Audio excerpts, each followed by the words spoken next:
कि केंद्र सरकार ने दिल्ली का ऑक्सीजन का कोटा बढ़ा दिया है, लेकिन सर मैं आपसे हाथ जोड़ के प्रार्थना करता हूं कि इस बढ़े हुए ऑक्सीजन के कोटे को दिल्ली तक पहुंचाने में हमारी मदद करें। एक एस्टीमेट के हिसाब से दिल्ली को 700 टन ऑक्सीजन की जरूरत है। आपने हमारा कोटा 480 टन कर दिया, बहुत बहुत शुक्रिया। लेकिन जिस राज्य में ऑक्सीजन की फैक्ट्री है, क्या वो दिल्ली की ऑक्सीजन रोक सकते हैं? ऐसे में हम क्या करें? सर मैं आपका बेहद शुक्रिया अदा करना चाहता हूं कि आज आपने ये मीटिंग बुलाई है, बहुत सही समय पे ये मीटिंग बुलाई है।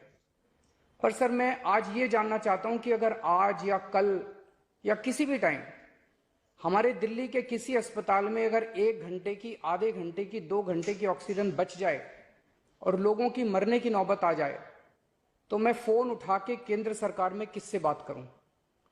सर मैं ये जानना चाहता हूं कि अगर कोई राज्य दिल्ली के कोटे की ऑक्सीजन का ट्रक रोक ले, तो मैं फोन उठा के किससे बात करूं? हालत काफी ज्यादा गंभीर हो चुके हैं सर। हम अपने लोगों को मरने के लिए तो नहीं छोड़ सकते। हमें लोगों को यह विश्वास दिलाना पड़ेगा कि एक एक जिंदगी हमारे सबके लिए कीमती है।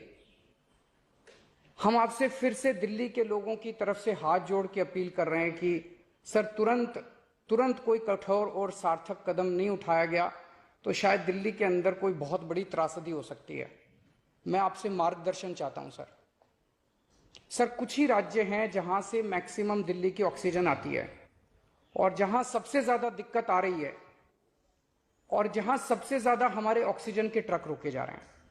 मेरी आपसे विनती है, अगर आप उन राज्यों के मुख्यमंत्री को एक बार बोल दें, फोन कर दें कि हमारे ऑक्सीजन के ट्रक ना रोकें, तो दिल्ली के लोगों को ऑक्सीजन मिल जाएगी। आपका एक फोन ही बहुत है सर उनको। दिल्ली के 2 करोड़ लोगों की तरफ से मैं आज आपसे हाथ जोड़ के विनती कर रहा हूं कि सर आप हमारी मदद कर सकते हैं। आप कृपया हमारी मदद कीजिए और अस्पताल में लोगों को ताकि ऑक्सीजन मिल जाए। ऑक्सीजन की कमी के कारण अस्पताल में जो हालत बने हुए हैं वो अब देखे नहीं जाते। लोग बहुत ज्यादा तकलीफ में हैं सर। पूरी रात हम सो नहीं पाते, नींद नहीं आती। इनका मुख्यमंत्री होते हुए भी मैं कुछ नहीं कर पा रहा। डर लगता है कि ऑक्सीजन की कमी से कहीं कोई बड़ा हादसा ना हो जाए। ईश्वर ना करे अगर ऑक्सीजन ना मिलने से कुछ अनहोनी हो गई तो हम सब कभी अपने आप को माफ नहीं कर पाएंगे। प्रधानमंत्री जी, कोरोना से देश को बचाने के लिए एक नेशनल प्लान बनना चाहिए। इस नेशनल प्लान के अंतर्गत देश के सभी ऑक्सीजन प्लांट्स को तुरंत आर्मी के जरिए केंद्र सरकार टेक ओवर करे। ऑक्सीजन प्लांट से निकलने वाले हर ट्रक के साथ एक आर्मी का एस्कॉर्ट व्हीकल रहेगा, तो कोई उस ट्रक को फिर आगे रोक नहीं पाएगा। सर दिल्ली का जो ऑक्सीजन का कोटा आपने बढ़ाया, हम उसके बड़े शुक्रगुजार हैं, लेकिन उसमें लगभग 100 टन ऑक्सीजन, आपकी बड़ी मेहरबानी होगी सर। आपने 2-3 जगह तो कर दिया सर, आपके इंटरवेंशन से मुझे पता चला। एक दिल्ली के लिए और करा दीजिए सर, यहाँ की हमारी 100 टन ऑक्सीजन उधर से आनी है। प्रधानमंत्री जी, हमारे देश के वैज्ञानिकों ने इतने कम समय में जो वैक्सीन बनाई है, इसके लिए हमारे वैज्ञानिक साधुवाद के पात्र हैं। आपने इसमें जो प्रयास किए, आपका बहुत बहुत शुक्रिया। अब हम सब लोगों को मिलकर कम से कम समय में अपने नागरिकों को ये वैक्सीन लगवानी चाहिए।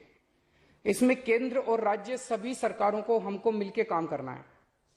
अभी सर केंद्र सरकार ने आदेश जारी किए हैं कि 1 मई से राज्य सरकारें सीधे कोरोना वैक्सीन खरीद सकती हैं। इसके बाद एक वैक्सीन की कंपनी ने अपने रेट जारी किए हैं कि वो केंद्र सरकार को 150 रुपए में और राज्य सरकारों को 400 रुपए में देंगे। सर एक ही देश में एक ही सामान के 2 रेट कैसे हो सकते हैं? 1 नेशन 1 रेट होना चाहिए। सारे देश को एक ही दाम पे वैक्सीन मिलनी चाहिए। अगर देश एक है तो वैक्सीन का दाम भी तो एक ही होना चाहिए। तो मैं आपसे निवेदन करता हूं कि केंद्र सरकार को, राज्य सरकारों को एक ही रेट पे वैक्सीन मिले।